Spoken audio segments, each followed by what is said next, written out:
here today with another story from the Lost series.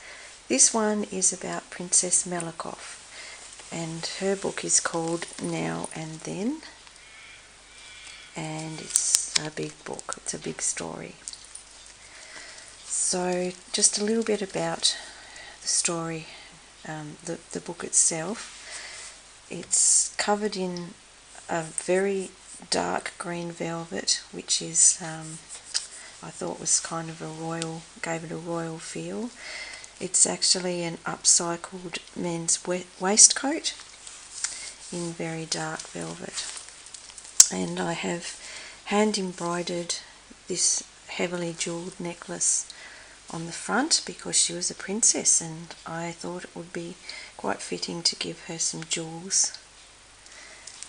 And on the side we have, hanging from some sari silk, a beaded chain, and that chain contains a few things that relate to the story. For example, these beads here represent the eyes of the seals, so they have those very dark liquid brown eyes, so that represents them. And there's some dolphins on there, which if you have heard the story already you will know what they mean. There's a key here to her London apartment hanging from the side, and a few bits of her jewels and bling, which she would have had a lot of nice diamonds and pearls and pretty things that they had in those days. So let's go into the book and have a look. So the first page we have a tucked over velvet piece where I thought she could tuck her little bits and pieces when she's out and about, like her jewels or odds and ends that she wanted to just tuck away in there. It has a little brooch with a crown on it to signify her royalty, and a little emblem there, and that little brooch could possibly have been hers or her mother's, as her mother travelled with her as well. There's a letter in there which is, I've mentioned before, comes from Gibbered Neary's site, which just is a note from the bookmaker that tells you about the book and how you would use it from a journal point of view. This has a train ticket because she would have caught quite a lot of London trains, so there's a few tickets throughout the book. This page here has a fabric flip out. There's a lot of fashion photos in this because her times were the 1920s, so the fashions then were quite interesting. And this particular one comes from a series that Mrs. Cogg has on her digis, and I think it's called Flappers. She has two quite similar. One is called Flappers and the other one is called Shadowland, and they're very similar style photos. So I'm not sure which one because I have both. That photo is on a piece of sari silk, and it has like a sari flip, and that came from Boho Daydreams collection. So it's got a little bit of sparkle in it. So that's just a floating page that you can move throughout the book. And this is your inside papers with lace down the trim there. Bit of lace. Going over to this side, we tell the story of her first beloved, which was a very sad story. And if you've heard the previous run up to this video, I usually do a short, briefer video where I tell the actual story so that you know all the basics before you dive into the big book. So this is telling about her first beloved, which she was quite an older lady when she was looking for love, and this fellow here was her first love. She met when she was a socialite, and she liked to actually go to the governor's dances and places like that, which in those days were the thing to do. She was quite the socialite, and she liked to get about and be seen and be photographed and talked about in the social pages. And she met this fellow in the governor's residence, and he happened to be the aide de camp of the governor, Sir Newdigate, at the time. And anyway, they fell in love and they became engaged, and he went back to England and didn't honour, for whatever reason, didn't honour that betrothal. And the thought was, through the research, that perhaps when he did get home to London, that his family didn't agree with the marriage and they didn't think it was quite suitable for him, so it just fell away. And she was very distraught because she had intended to follow him not long after, and it didn't happen, so it was quite a sad story. So this represents the letters that would have been to and fro, and perhaps a Dear John letter maybe that may have had some explanation as to why he didn't follow through, or maybe he didn't respond at all. I'm not really sure. There's no actual references to such a thing. So this page here has a rosebud, which is well known for love, of course, and a little dictionary saying about love on the bottom there. It's quite a grungy style book, this one, because of the time, and that if it was still around, it would have been maybe quite water damaged and quite old by now, so it's got quite a grungy look. On this side I've stamped a few dates in Nik the Booksmith style. She loves her numbers and her dates. So this one here is the year that Pauline Curran was born, which was her name before she was a princess. So she was born on February 1893, which was Thursday the 9th of February 1893. So that was the year that she was actually born in. And this is something from her times, the era that she was in, which is the 1920s look. Hence the very geometric style pins and things that I've used in this. This is another lovely picture from Mrs. Cogg's Digis, the flappers, I think, and a lovely bit of bling from the Boho Daydreams collection, which I thought was very suiting to a princess. Over this side we have an actual Tattersall's ticket, which is part of her story, because if you know the story at all, her father was best friends with George Adams, and that is actually a picture of George on the bottom of the Tats ticket there. They were good friends, and so when Pauline was born, he was her godparent, and so George left her in his will fairly well looked after. So that's where her riches came from, the Tats Lotto Fund, the Tattersall's Fund. So there's quite a few people became wealthy from that in Tasmania. So we have an envelope here, which is a little tuck spot with Pauline's initial in wax, a wax seal on the bottom, and another little digi here with a tuck spot behind it. So that is another of Mrs. Cobb's collection. Over here I have Over the Waves, which I thought went well with her travelling backwards and forwards from Tasmania to, she went all over the place, but mainly Europe. She spent a lot of time I'm sure she spent a lot of time on the Danube, so that the waves of the Danube went quite well with that as well. Here we have a picture of her from the Tasmanian Mail, which is a newspaper clipping, and she was well known for wearing furs. So here she is in one of her classical furs of the day, and another sort of day outfit. Now these were taken around at the time of her wedding, so that was 1926, so around about the time that she was getting married. So they could have been her going away outfits, or travelling. They travelled around Tasmania for a couple of weeks. Here we have a fashion clip, which is like a window with the dressing models in it, and that's another one of Mrs. Cogg's digis.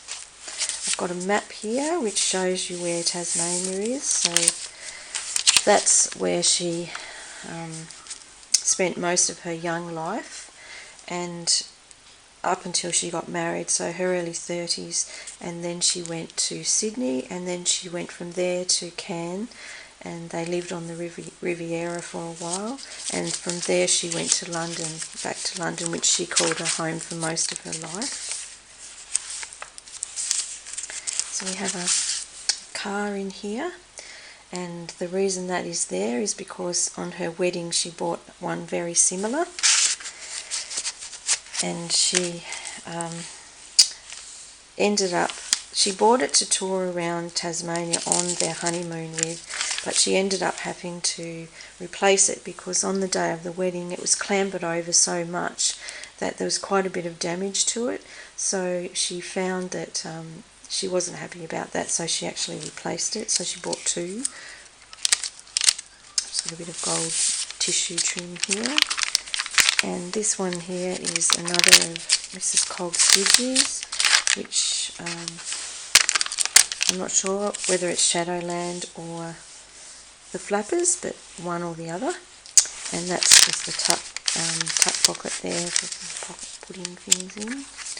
Over here we have the debutantes of 1923, and London is a whirl of jazz and dancing parties.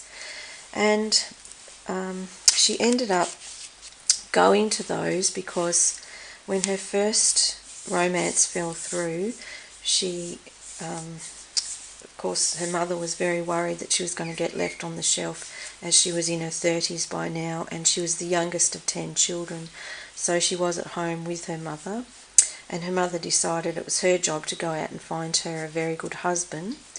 So she took her off to London to meet somebody and parade her. So this is Pauline in her coming out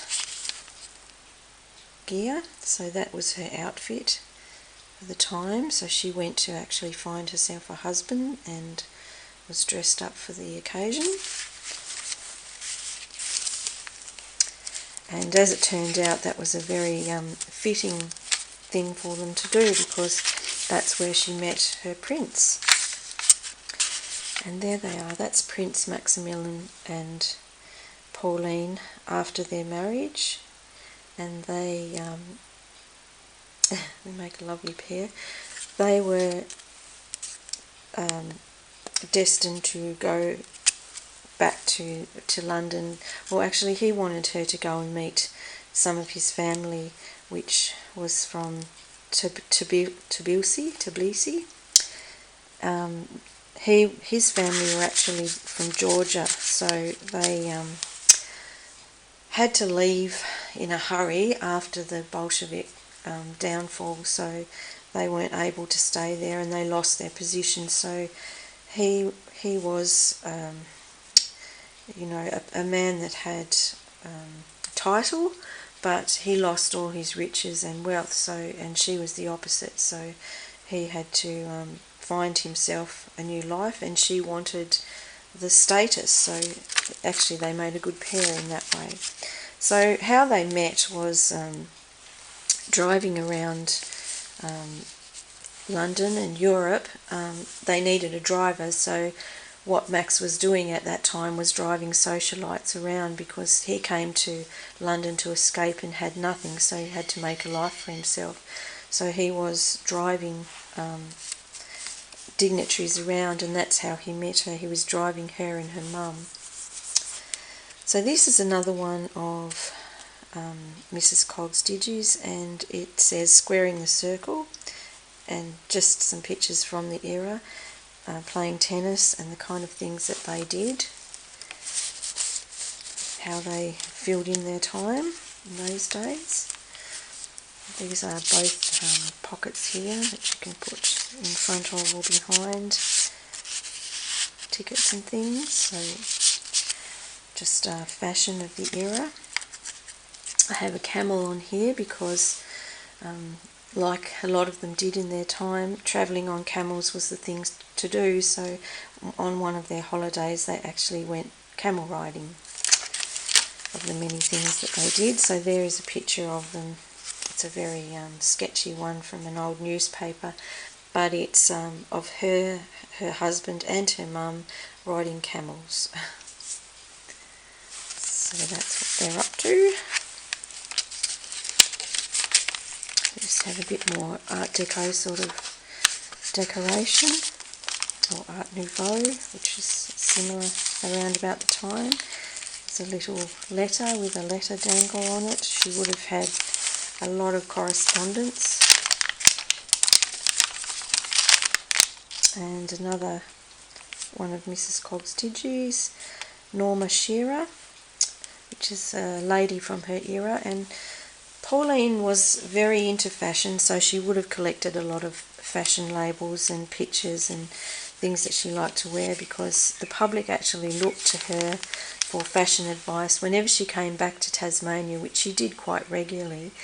The first thing they would ask her is, what's the fashion like in London and what colours are they wearing? And on one occasion in about 1935 she said, oh well, the new colour is green, everyone's wearing green, and the wedding dresses are now white, so you can wear a white wedding dress. So I guess it was cream up until that point, and they were allowed to wear white. There's another lovely digi from Mrs. Cogg's collection, which has a little bit of bling from Boho Dreams on the top there. And a French, it's actually a fabric receipt, so she would have been looking around Europe at the time to find nice fabrics and things for her wedding and to make her husband's shirts out of. And the wedding was actually held on Wednesday the 20th of January 1926, and that was in Hobart, the biggest wedding that Hobart has ever had. And a lot of people came out to see them both on that occasion, and there they are in their attire. So that's Pauline and Maximilian.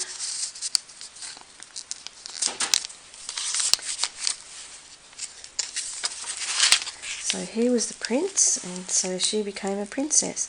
And this is where he was actually from. So it's Georgia here, very close to Armenia, down in the little area here, very, very nearby, in Tbilisi.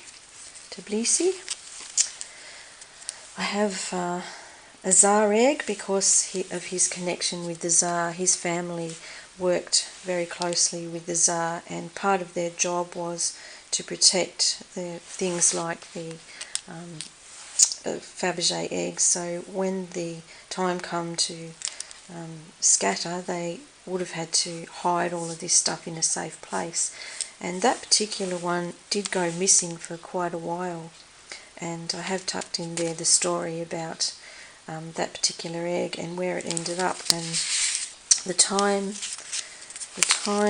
that it kind of turned up after he died, and it ended up in the hands of, it ended up with Prince Albert in Monaco, which was amazing because that's where the prince and princess were.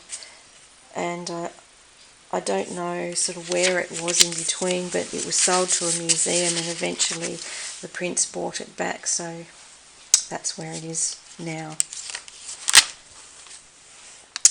Have a little songs and chorus books, Marching Through Georgia, which kind of gives the link back to his home and the crown, and a railway ticket, as they would have spent a lot of time, her and her mum, on the railways, and some men's shirts and shirt styles where she was choosing what he would have been wearing for the wedding. It was a big event. And this is a picture of the kind of car that she had for the wedding, which is a Hudson Super 6. It's a very sleek looking vehicle, isn't it? Quite big, quite a large vehicle.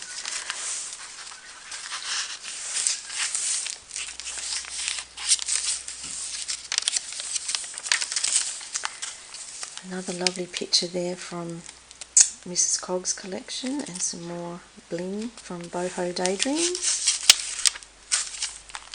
Beautiful silver hair comb, and some pieces of fabric that she would have been collecting up for her wedding ideas, as the bridesmaids and the flower girls all wore pink, so, and white for the wedding dress. And we have a coat check there. She would have always been putting her furs in for coat check.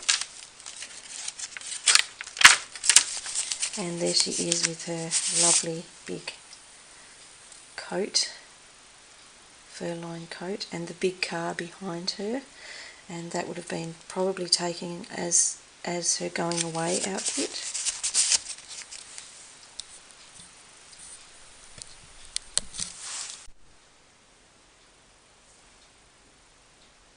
So we've got a picture of Pauline here with Max, just taken just after the wedding,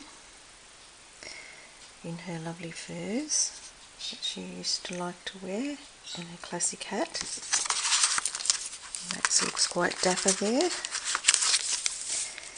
Her new initials, Pauline Melikoff. She was Pauline Curran. Have a little dolphin here, and a rather romantic couple picture,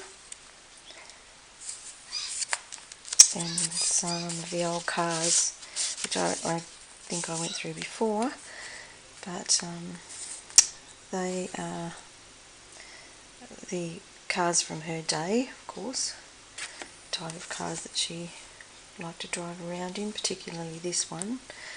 These models are from a wedding car hire company called The Unforgettables.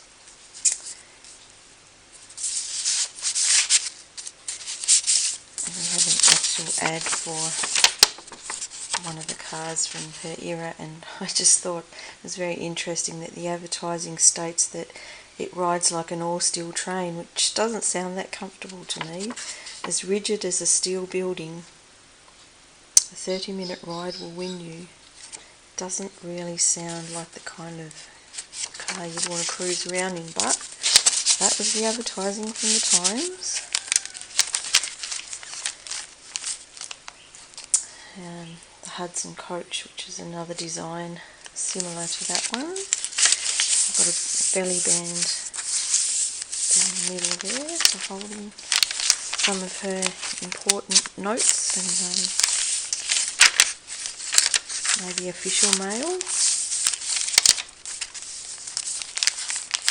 And here I've got a library book,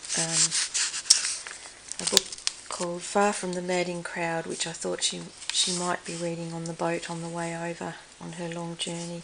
No doubt she had a bundle of books with her to read. And another ticket, another card there, and a little page from the opening of the book. From Far from the Madding Crowd. It's like the beginning chapter of the story. And I have a chair there because everywhere she went she liked to collect antique furniture, such as beautiful chairs and things to take back with her for her London apartment. A few tea-stained pages, writing in, and we have a dolphin here. It's a little fish on the end of the tabs there. Some gold tissue ruffle.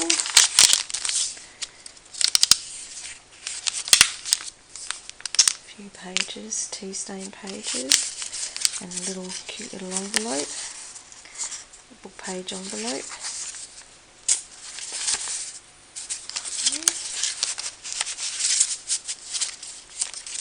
Another London ticket, railway ticket.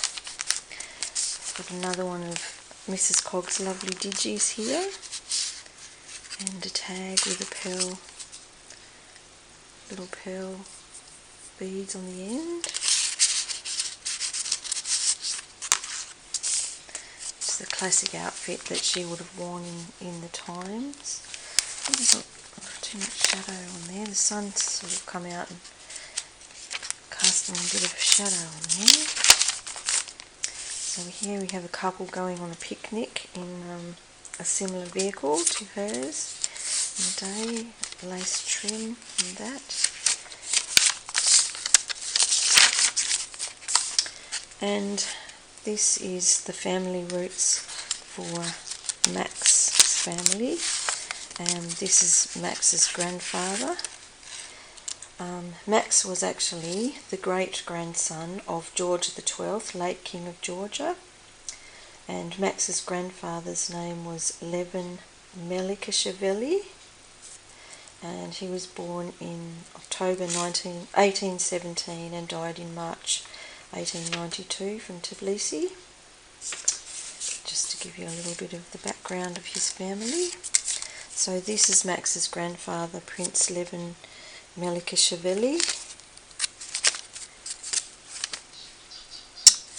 His family tree.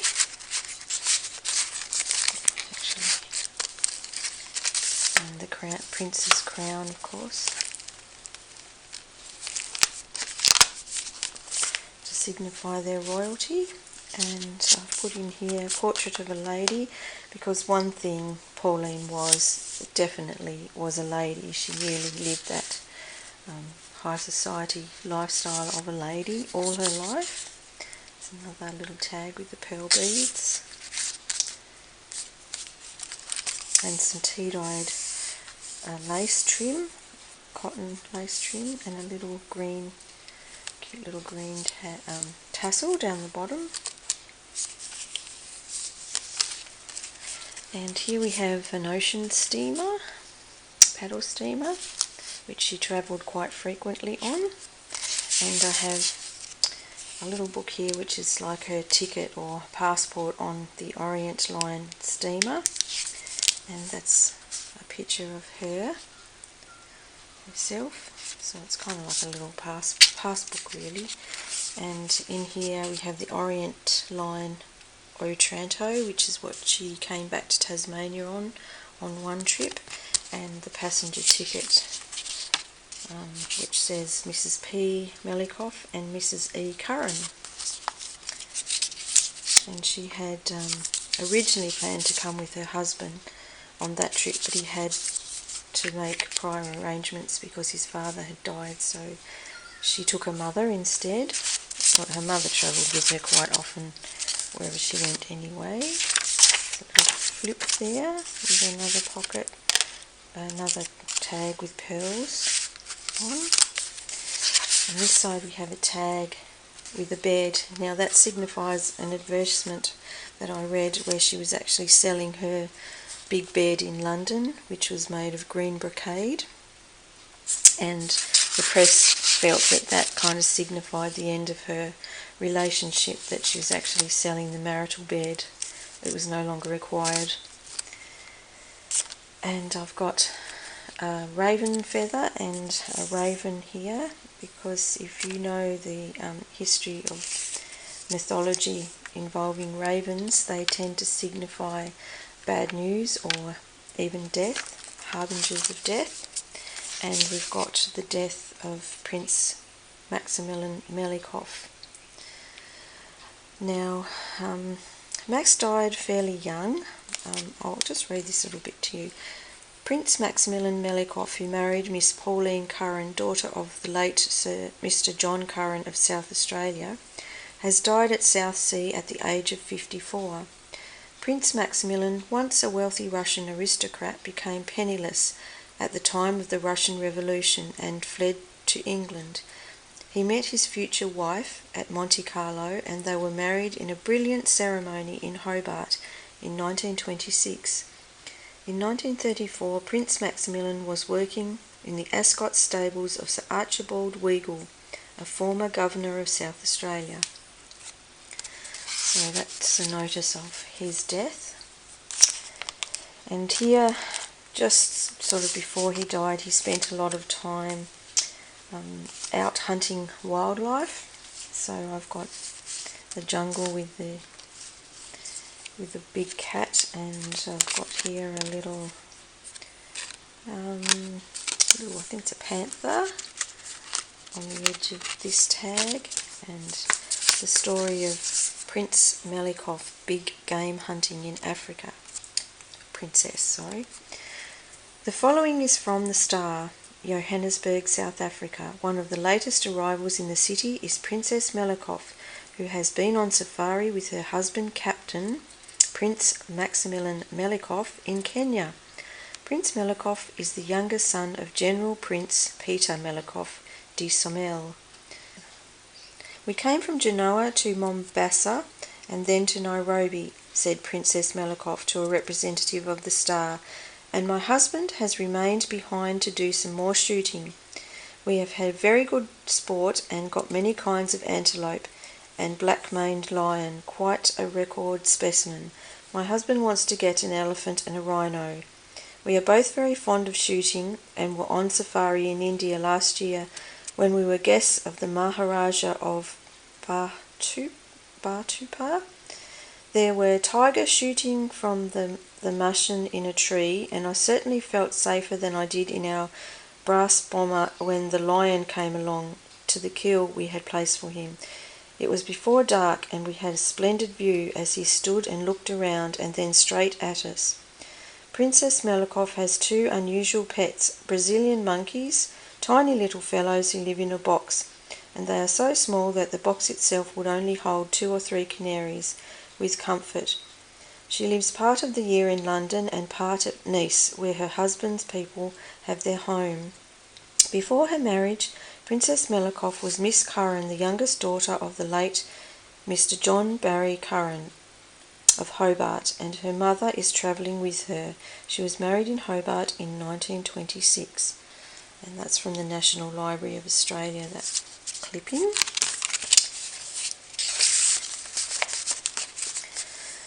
So you can sort of understand why she may have had regrets about the way that she treated animals earlier in her life and wanted them treated better with the money that she left. So that's a safari picture. Got a lady in a safari outfit. And this is the princess in older life with one of her pups. She looks very graceful even in her older age. And the Jules, which is a very sad story. She was in her 80s when her apartment was broken into, and her butler were both tied up with stockings, hence the stocking tags I have here. She lost all of her jewellery at that time, and because she was older too, it really did shake her up.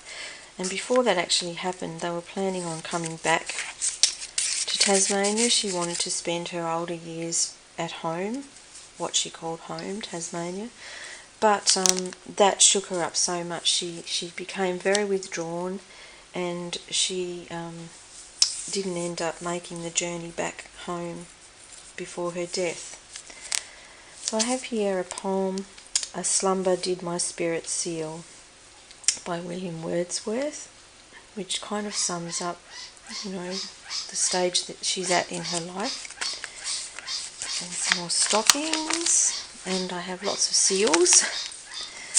It's some seals from a newspaper clipping from the 1960s, which she probably would have seen when she come in on the boat, and a lovely picture of a seal behind. So